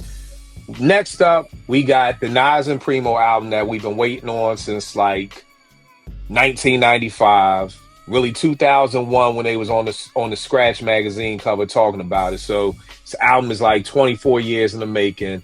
We got the new Mobb Deep, we got De La Soul, we got Big L. These are the next 4 that are coming. And what order are you excited about? That you're hyped for them? And what do you need from them? For me, number one was Nas and Preemo. I heard the new Mobb Deep joint. It has now changed to the new Mobb Deep joint. That Mobb Deep joint hot, boy. I made these notes before I heard the new Mobb Deep, so I got to switch it up. That new Mobb Deep sounds dope. My only concern was these Prodigy verses. I never know when rappers pass away. I don't know, are we doing a big and we taking old rhymes and we're just rekindling them? Do they really have a special verses? Okay, they all new Prodigy verses that just were sitting. The engineer and producer in me has to know these things. They were just sitting, or they were already over these beats, or they were over other unreleased beats, and now they're putting them on a newer beats. And I mean, I know y'all may not know, but like that's just where my mind is thinking, because not too many MCs just are in the studio spitting a cappella. So they're probably over an older beat.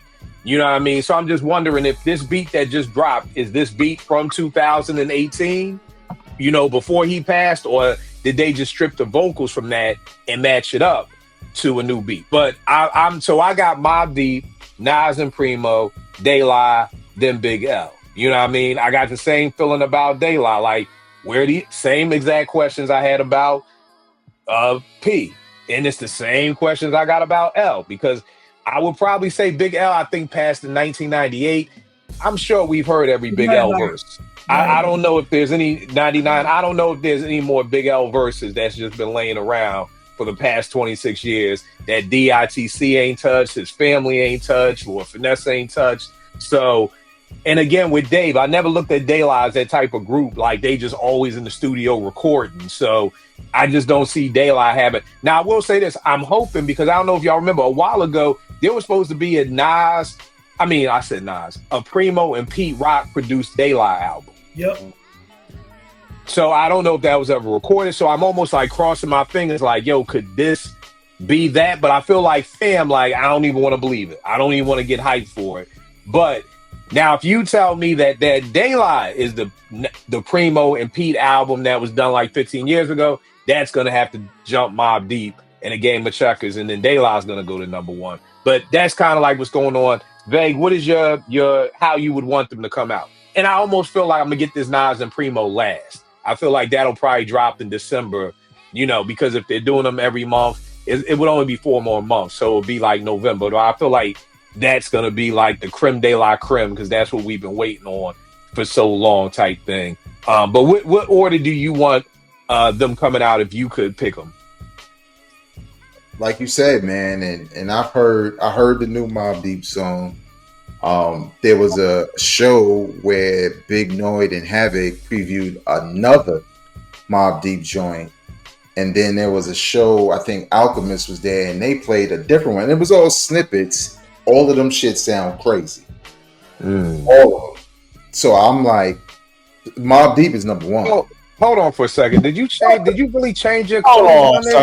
there? Wait. Violate. Be a fan. Flag on the play. It got cold. This nigga, I'm in the this basement. nigga, it got cold down here in the fucking basement. This nigga. It's chilly. Vay, I can't with this nigga. Vay, keep going, man.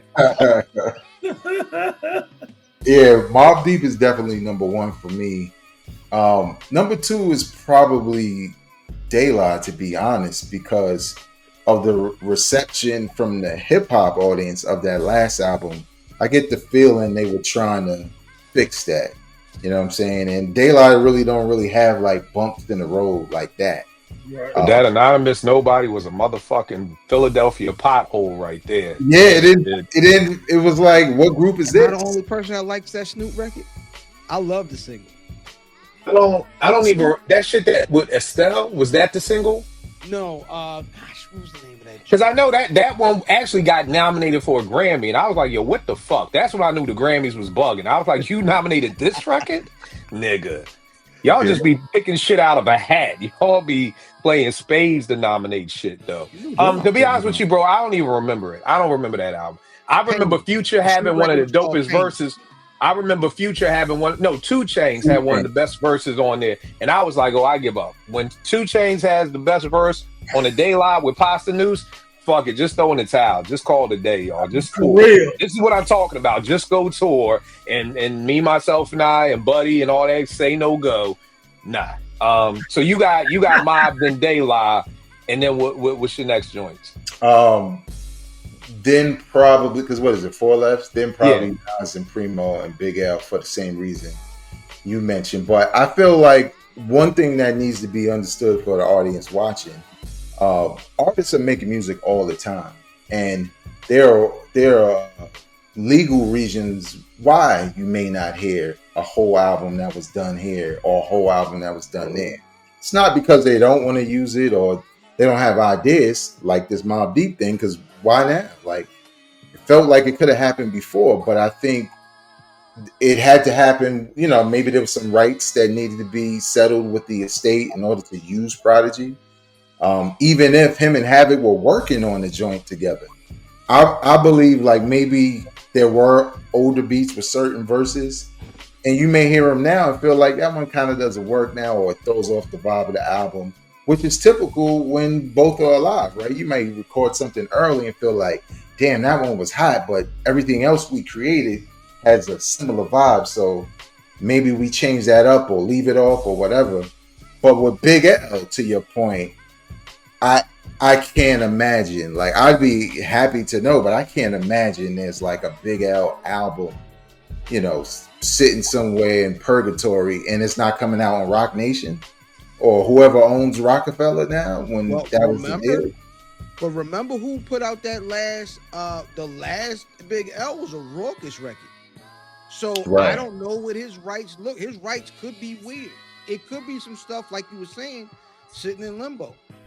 Yeah. I mean, yeah, I guess. I have no idea with that. Bro, let me throw some strays real quick to the internet. It's last also because you EU niggas who put Big L on this pedestal that we're like, we love Big L too, but stop. You know they hate me, Vay. You know they hate me, Vay. Vegas hate hip hop heads. I knew it.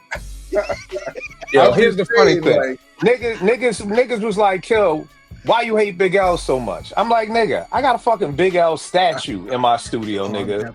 I need that. Just because I say that the man don't have a 5 mic classic, don't mean I don't fuck with him. Don't mean I'm not a fan. Y'all gotta stop this shit, y'all, for real. So got the Timbs on and everything. Come on, man. Look at that. DITC, man. Come on. Right. And look, don't get it twisted, anybody watching. It's not black and white. It's gray. I'm a Big L fan.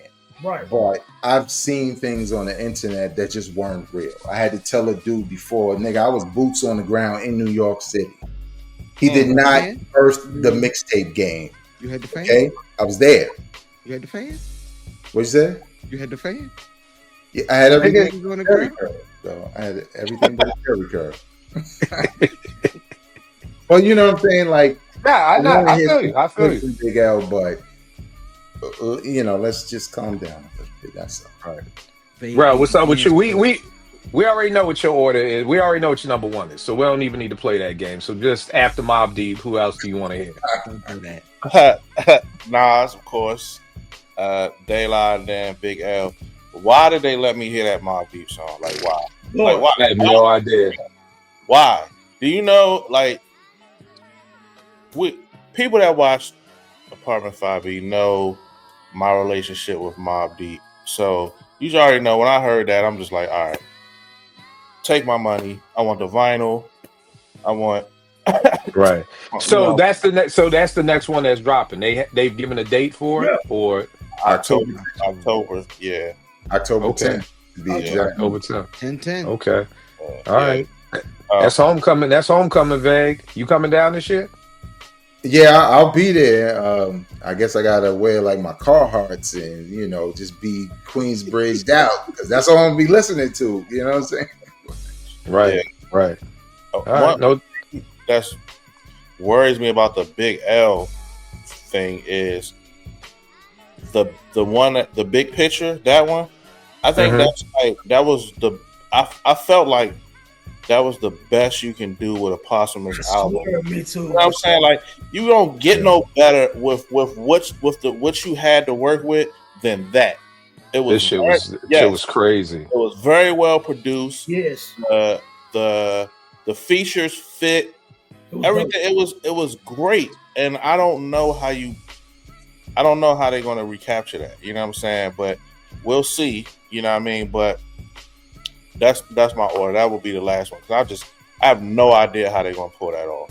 I really don't. Fam, what about you? What's your order? How you want them? So pretty similar. I mean, the Mobb Deep. Listen, so Phife died on my birthday, and I've always gone with the most impactful hip hop death to me was Phife, and that was until the other day when I heard that goddamn Prodigy verse. I said, "Hold on, I'm not crying. My eyes are sweat." Like I was like, "Yo, why is this so hard?" Yeah, it sounds dope, man. Yeah. Prodigy at one time has an argument for the best rapper in the world about around 95, 96. 96p. Prodigy and his pen never declined through jail and a million mixtapes. His pen was always his pen. There's no way. When I hear that record the other day, I was like, Phife hurt my feelings, but I am sick that P is gone right now. So easily Mobb, and then come on, it's Nas and Preemo.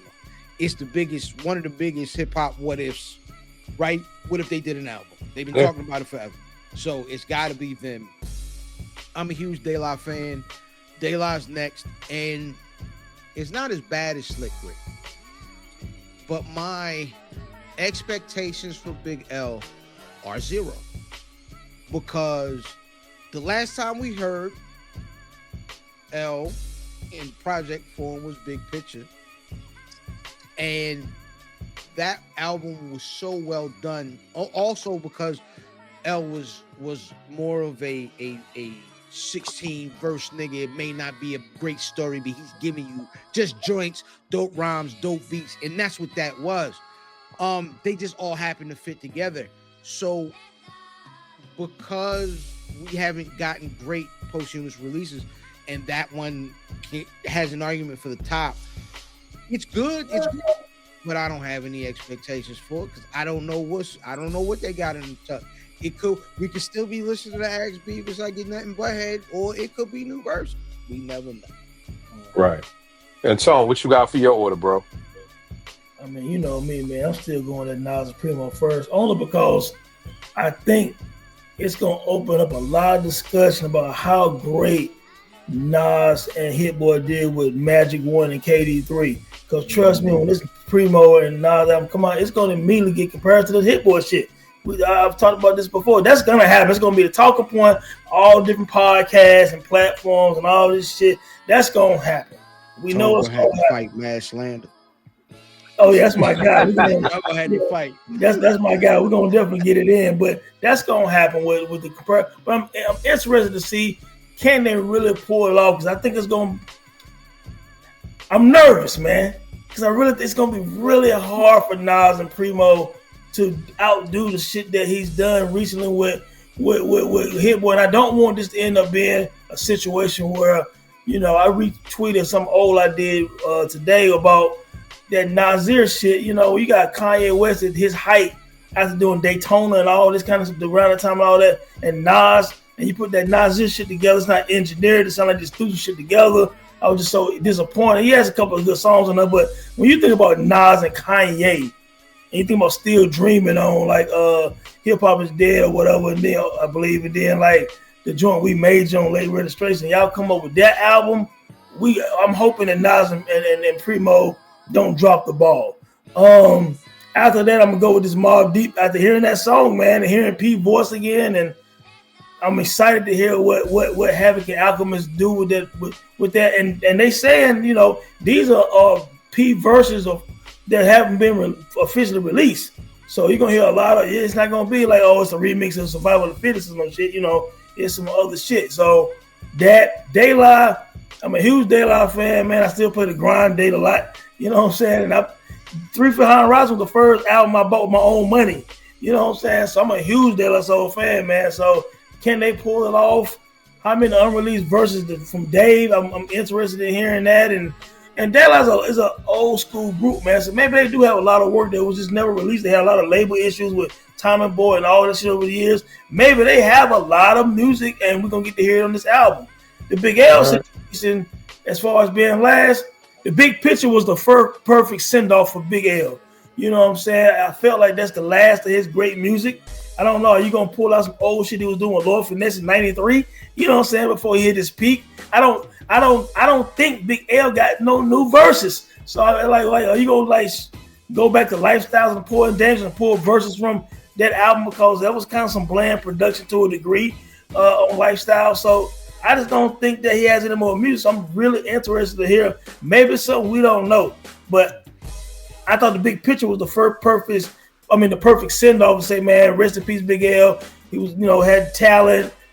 We didn't get a chance to see him fulfill whatever he was going to be as an MC, but I thought that was it. What they going to do with that album? I'm interested in hearing that. So that would be number 4. All right, no doubt. Now, who are some legends that y'all would want albums from? Like, if you had the budget, if you was Nas, you could do what you got to do. The 4 I have, Master Ace, but I don't want no goddamn stories. I want bars. Don't tell me no goddamn story about you having to go be in Buster School in Brooklyn. Nigga, I want bars. In fact, I don't even want no goddamn stories on this album. Bars. Go listen to this. No concept albums. No concept albums at all, just bars. I want a Big Noid album. Produced by Havoc. You said Legends. You are 100% right. Okay. That you are 100% right. Shout out to my nigga Noah, though. But you are 100% right. No, you are. Fam is 100% right. I was so let down by this. I was so hyped when I wanted that Big Noid album in '95, produced by Havoc. I was so let down by that joint. Songs a hustler, man. But I mean, I liked it, but it wasn't what I expected from Noah. And I told you the Big Noah story. We can talk about it when we go. Not after I'm going to court for 3 cases in 3 places, one in Queens, Manhattan, Yeah, one in and Brooklyn. that was The way real. things is looking, but that's what I mean. After that, that's not that. Yeah. I respect that, fam. Thank you for checking me. I will go with Das Effects. I want another Das Effects album. Y'all can do Diggity. I don't give a fuck what y'all do. Hold It Down to Me was crazy. It just didn't need to have no 22 songs on it. If they would have picked the 12 best songs off of that album, I felt like that was a 5 mic album. I'm going with J. Rue. But here's my caveat with this one. I want beats only from Primo 95 to 98. So dust off the MPC 60. The same way like y'all saying with Ghost, like Hades with some joints that's from back in the day. I want J. Rue now over those Primo beats. And I know we'll never get it. Still waiting. I want that Pete and CL. I want that Pete and CL, man. I want that Pete and CL.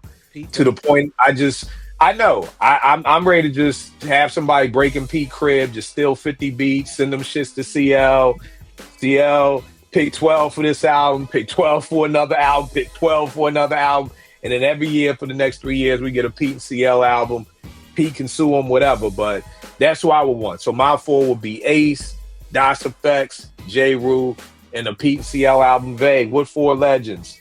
Like Fam said, would you want an album from that nigga stopped me quick. I said Big Noy, that nigga. He's like, wow. Yeah. He said, oh hell no, nigga. Come on now. You ain't following your own rules right now.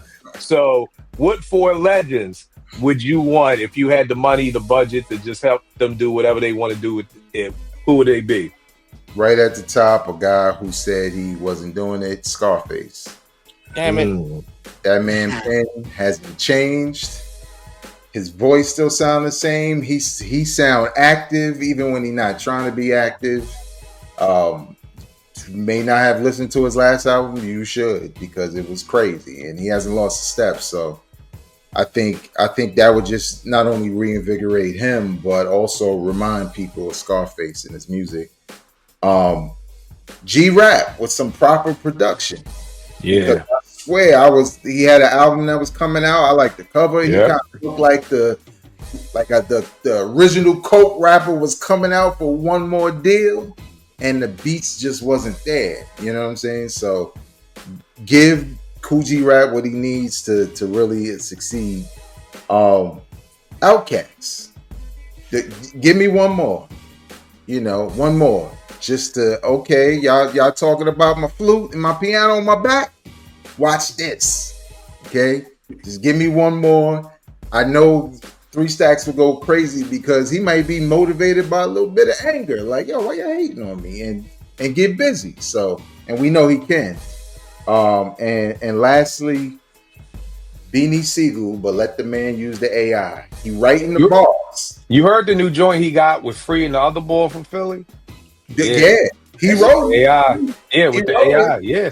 So if the difference is he can still write, but something is lost because of his voice, give him his old voice back. He's still writing it. I think we put something in the group chat where he was kind of freestyling the joint he wrote in an interview, and I was like, that shit sound crazy. So give me a Beanie Siegel, because the essence of what we like about him and everybody I named, it's still there. It's just certain things, like G-Rap need beats. Beanie just need his voice back and he'll be good. So. Yeah. All right, Rel, what about you, bro? Well, my first one was Scarface as well. I feel like he has one of the best discographies that people don't talk about, and he still got it. And I think even his later albums are dope. So I would definitely look forward to a new Scarface album. Most Def, and I would want it produced by P Rock. Well, Most got an album out with Alchemist coming out this year. Okay, well there it is. You know what I'm saying? But let's see how that is. But let's see if he remembers his drum disc this time. Right, that's what I'm saying. Like, yeah, exactly. So, Fabulous is the third. We get Hold on for a sec, bro. For 1 sec, fam. Is Fab okay? I mean, what's your favorite Fab album?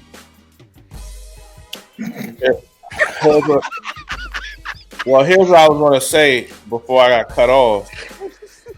Oh God, this nigga. I'm usually the easygoing guy. Loso, can I ask a question? Loso's Way is my favorite Fab album. I feel like Fab has disappointing albums, but again, this is dream. This is a caveat. You know what I'm saying? I would want Soul Tape. I would want another Soul Tape from Fabulous. And my fourth one, Some summertime shootouts too. Yeah. My fourth one be unorthodox, but for me, this is mine. MC8. I will. And I ain't mad at that. Another MC8 album. Love it. And the whole thing doesn't have to be produced by P Rock, but he has to have a P Rock beat or two on there. Because when I heard him on Soul Survivor over P Rock beat, I was surprised that he was on it, but it was crazy. You know what I'm saying? So MC8 would be the last one for me. He got a lot of recent projects and a lot of music with Preemo too. Didn't you? I was just vague you in my head because I'm just sitting here looking at. I think it was this joint, The Way the West Was Won. Yeah, that was Preemo. Yeah, this joint was dope. Yeah, it was. That shit with Conway Honcho. Y'all heard that shit? That shit was crazy. Honcho, what was that off of? I think it's called Honcho. It's either that album or I forget the name of the one after it. Eight always been dope. Yeah, 8 always been dope. Fam, who you got up? Hey, I'm gonna start, and I was scared when Vegas was talking about Beans, he was gonna steal mine, but DOC with AI. Yeah. Mm-hmm. Yeah, I got that. Yeah. Man. Yeah. DOC with AI. I would like to hear Common with one producer, not a Chicago nigga. Preferably So somewhere. the auditorium. Huh? Yeah. So the auditorium, the joint he just dropped with Pete. You just want another one. You want him to stay in that lane of just one producers. Yes, no more. I don't get away from it. Yo, you know what would kind of be dope? And I don't know because I haven't heard it in a while. Hip hop still owes me a high tech Common album. Now I always say circa 2001 when it was Techzilla and the Sun God and 199. Like they were on a run with that. I don't know about Tech right now because I haven't heard Tech in so long. The last thing I heard Tech was the Come On Down the Anderson .Paak joint. But I that's still one of the ones that hip hop owes me right there. Yo, give me a Big Boy album with all East Coast production. Because he can rap. Okay. He can rap. But he makes a lot of flow records because he's from the South, if you understand. Like the production wise, he rides the beat instead of just spitting. And I want to hear just. He can do it. He can do both. Oh, we know, and that's And you know what? I would listen to another. What was it? 900 Daytona or something. Quali and Knife. I would listen to another project from them. Yeah. Quali and Knife. Okay. Yeah. All right. I swear, it seemed like the whole world hates to live Quali, so I don't even know if he's ever coming out with any music again. Because I'd be like, God damn, what do you do this time? Like, his albums last year was kind of dope, but to your point, I think people, I think it did get a track. Yeah, people so many people don't give a fuck about him. So, what album did he have last year?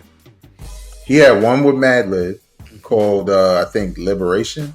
Yeah, Liberation 2? Yeah, part 2. Liberation 2. And then I think he had one with Apollo Brown, maybe. I know he had Liberation. Right. And the Liberation Part 2, to me, it just wasn't as dope as Liberation Part 1. So I'm like, see, this is the problem, y'all. So like kind of we was talking about the juniors, I at least need it to be fucking dope as shit. If you're going to name it after that, then it got to be dope as shit. Because I think that's all we care about at the end of the day. Right, Rel? Like, if we just want a good cheesesteak, we don't give a fuck. Like, call it whatever you want as long as it's good. That's really the moral to the story. You want to call it Angelo's Part 2? Call it whatever. You know they got joint Uncle Gus. Angelo's, the Knicks, and somebody else started a cheesesteak spot in the Redden Terminal. And it's called Uncle Gus's. Do I give a fuck about any of that shit? Or is it good? Is it as good as Angelo's? Right. Bam. Where did you went with Angelo's first or John's Roast Pork? Which one did you pick for the first? It was John's. You went with John's. All right, so you still with me on that. All right. Who are the legends you want? All right, so like a few of you guys said one on mine, Scarface. I tweeted last night, you know, cats know I love Scarface, and I said that his discography can go album for album with anybody in the era to me. Yes, I think Scarface discography is that good. Outside of Ghetto Boys, you talking about Mr. Scarface is bad. You talking about The Diary. You talking about The Fix. The Untouchable. I was talking to this dude today. He was like, man, Emeritus is whack. I said, Emeritus is dope. I just listened to it last night. Made is dope. Last Time Breed. Last Time Breed. Yeah, I mean, it's just like deeply rooted. What are we talking about here? You know what I'm saying? So, yeah, I like to hear, man, like, I said, I like The Fix over the East Coast production. I like to hear Scarface do an album with, you know what I'm saying, somebody like, you know, it ain't gotta be Preemo, but it could be Pete Rock. Pete Rock name coming up a whole lot because Pete he never fell off. You know what I'm saying? And right. Pete projects in the 2000s are dope. You know what I'm saying? So I would say like Scarface doing something with Pete, man. I like to see LL come back out again, man. The reason why I say it is because LL rhymed his ass off on that last album, but Q-Tip was Kamal the Abstract instead of Q-Tip from Tribe. And you know what I'm saying? Right. Being overly creative sometimes, it kind of threw off LL. LL was rhyming, dog. You know what I'm saying? LL voice sounds good in pocket. He sounded great, man. I want to hear no LL Cool J album, man, with another producer. You know what I'm saying? So that Outkast, like Vague said, man, one more time. I was listening to and I posted Andre 3000 verse on that Donda joint with Kanye, and I was like, damn, man, this is the reason why we fantasize about what he could have been solo wise, because Andre different, man. He's special. If you lost your mom or grandmother or some woman that passed away in your life and you listen to that fucking verse, Andre, you're damn near shed a tear, dog. That shit, he went somewhere else with that shit. I listened to that shit last night and today when I was going to work like 3 times. I was like, damn, he really is that fucking good, man. You know what I'm saying? Tell me this with the cast. You have any production caveat? Like, I want to cast down, but just for like old shit's sake, I want to organize to do it. You know, do you have a producer caveat? Yeah, no, I gotta be organized, man. Recipes of Rico, man, but I know they still got some stuff down there, man, in the vaults, man, because they had so much music, man, and beats, man. So you gotta be organized noise, bro. You gotta be the spirit of Rico, man, because he the one set off the whole Dungeon family, man. He's the one. So you just got it for the spirit of that. You gotta do that. The DOC AI, just like we talk about with Benny Siegel, gotta do DOC, man, because we got robbed of greatness. You know what I'm saying? So gotta be that. I think is that 5? No, KRS-One. I do want to hear KRS-One again, man, because over the last couple of years, man, like it's only been his production that was out the way. He still sounded good on the mic. He still could perform. His songs was good, but the beats was kind of like, they just wasn't working. You know what I'm saying? So I like to hear KRS-One. But I got somebody who's not a legend, but I've been listening to again lately, just to throw a little curveball. Man, Ed OG, man. I listen to his joint with Yo. I was gonna name, he was on here, but he didn't make the top 5. But I'm with you with Ed. I love Ed OG, man. I just think that, man, in his prime, man, he just fell under the radar because so many like great MCs was out, man. But the dude could rap. I still listen to that joint he did with Pete Rock called Boston. You know what I'm saying? Like that shit's hard, man. Like Ed OG was a nice MC, bro. Yeah. I like to hear him. It never fell off. Never fell off. I want to say him and Master Ace had an album out together, if I'm not mistaken, back in the day. But if not, he's always reminded me of a Master Ace type of MC. Like, and Ace just kept putting out music, and for some reason, I don't know why Edo's music didn't blow up. But we it was always good though. Yeah, always dope. From Be a Father to Your Child, and you know I'm different. You got to have it. Yeah, you know what I mean. That shit a classic right there, man. I just hate when niggas you know what I hate about hip hop back then? When everything had to stand for something. LOG and the Bulldogs stand for like bullshit under living lovers and dogs oppressing. I was just going to ask what the Bulldog was up to. Like the way nigga, this damn nigga. And fam, keep talking. Talk about black wrestling. Where can they get at you, good brother? Where can they get at you in Kelly Green? Where can they find you, bro? So I'm never gonna call a color name a color that I wear after a girl. That's already weird energy, and I understand where that comes from. You know what I mean? Shout out to the, you know what I mean, the Rundle Wildcats and whatever. Listen, IlFam79 on your social media of choice. These jokes also come every single Thursday at 8:35 live. It was where I was right before I got here, man. At Black Wrestling, blackwrestling.com is the site. YouTube.com/Black Wrestling. Like I said, man, we'll talk about him. We ain't gonna rep him like some of y'all dudes rep him. You know what I'm saying? Shout out to the folks, man. All right, no doubt. Tone, where can I get at you, bro? Man, just Tone of the Dome, man. YouTube, Twitter, wherever else, man. I'm here and there, wherever. All right, Rel, what you working on, bro? Man, Uptown Row 215 on Twitter. I'm on the gram. JBen 215 on Twitter or X, and just getting back in the groove of things. You know what I'm saying? I was down and out for a minute, man, but I'm back, trying to get everything together. You know what I'm saying? And Apartment 5B fam had my back, man. Y'all held me down. You know what I'm saying? Hey, you already know, fam. You already know how we get down. Shout out to everybody, man. Appreciate y'all for real. No doubt. Vay, what's good with you? Where can I get at you, bro? Hey, man, I'm on my 4th job now, so yeah. You mean the backpackers? I'm not complaining, but goddamn. You can follow me at Vegas World INC on social media. You can check out my podcast on YouTube, Hip Hop Now Podcast, all about news and perspectives and some reviews of albums, good and bad, depends on what it is. But yeah, that's what I'm working on. Y'all know me, Kill 889, Twitter, IG, 2 things. Definitely got to shout out the National Hip Hop Museum out here in DC. Had a dope time for the Hip Hop Week. Rel was out for MC Monday discussion with Trey Lee. And JR was there, shout out to him. And just the whole induction, they inducted Herbie Lovebug, Dana Dane, Antoinette, Sweet Tea, Kid and Play, Kwame, the Jungle Brothers, DJ Hollywood. Just an incredible day. Yo, Rel, I ran into fucking Tap Money and I just turned into a little fucking kid. For real? Like, yeah, it was like, oh my God, yo, I wanted to fucking be you when I was a kid. And like, yo, it was just so dope to just meet everybody and chop it up with everybody. Red Alert was there. Red Alert got in. Definitely. So I got to shout out my man DJ Dub, who hit me with the dope record carrying bag. Hit me with the joint like this. He hit my man Iron with the ill Stepney Arena joint, and I was like, yo, that's bananas. And T had on the Nobody Beats the Biz t-shirt, so he blessed me with the Bismarck record bag. So it's definitely with me when I travel.